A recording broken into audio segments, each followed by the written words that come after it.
السلام علیکم۔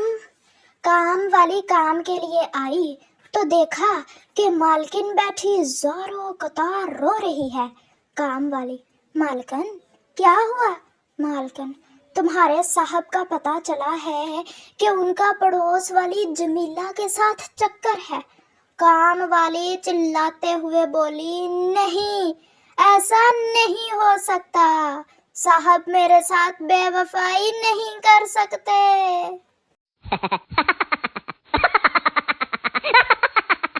یہ کہاں کا انصاف ہے یار؟ اگر 4 عورتیں ساتھ بیٹھ کر باتیں کریں تو چغلی، اور اگر 4 مرد ساتھ بیٹھ کر باتیں کریں تو میٹنگ۔ رات غصے میں کہہ دیا تھا کہ صبح گھر چھوڑ کر چلا جاؤں گا میں۔ گھر والوں نے صبح 5 بجے ہی جگا دیا، کہتے جانا نہیں تم نے۔ اور پھر اس نے مجھے اتنا دیکھا جتنا دیکھا جا سکتا تھا۔ آخر کار میں نے بھی اس کی طرف آنکھیں کر ہی لی۔ آئینہ تھا یار، پتہ نہیں کون سے وہم میں تھے آپ لوگ۔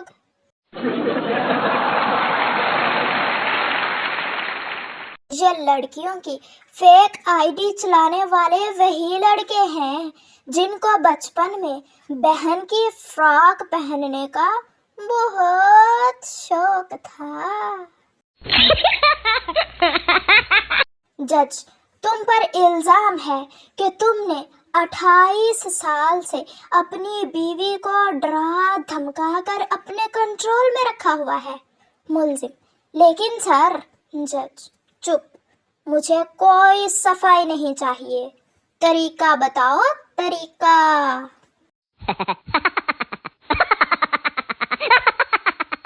ساری تیاری ایک طرف، لیکن چاند رات کو سہیلی سے مہندی لگوانے کا مزہ ہی الگ ہے۔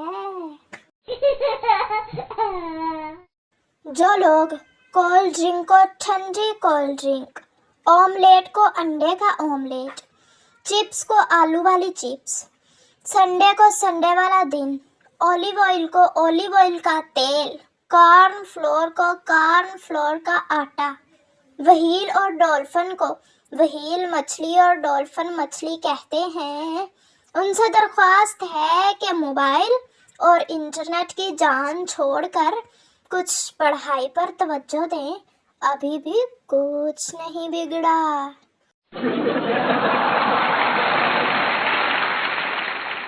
ہماری روایات مرتی جا رہی ہیں۔ آج دیکھا ایک بچے نے جوس پینے کے بعد ڈبہ پھینکا اور آگے بڑھ گیا۔ مجھے بہت دکھ ہوا۔ میں نے اس بچے کو بلایا اور انتہائی پیار سے سمجھایا، پتر، پٹاخہ تیرے پیو نے بجانا ہے۔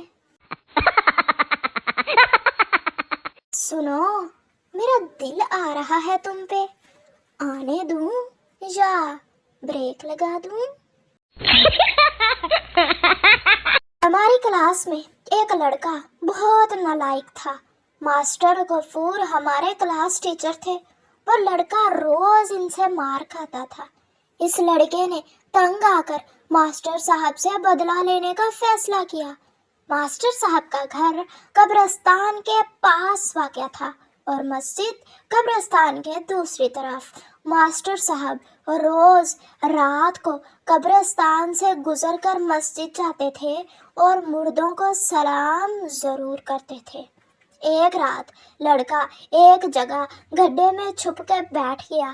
کچھ دیر بعد ماسٹر صاحب قبرستان میں داخل ہوئے اور کہا، السلام علیکم یا اہل القبور، اور پیچھے سے اچانک آواز آئی، وعلیکم السلام ماسٹر غفور۔ اب آپ اندازہ لگا سکتے ہیں ماسٹر صاحب کی حالت کا۔ گرتے پڑتے مسجد پہنچے اور بے ہوش ہو گئے۔ پورے 10 دن بعد ماسٹر صاحب اسکول آئے۔ تو پیارے دوستو، امید ہے آپ کو ہماری آج کی یہ والی ویڈیو اچھی لگی ہوگی۔ اگر ویڈیو اچھی لگی ہو تو پلیز ویڈیو کو لائک، چینل کو سبسکرائب اور ایک پیارا سا کمنٹ ضرور کر دینا۔ ملتے ہیں آپ سے نیکسٹ ویڈیو میں، تب تک کے لیے اپنا اور اپنے پیاروں کا خیال رکھیے، دعاؤں میں یاد رکھیے۔ اللہ حافظ۔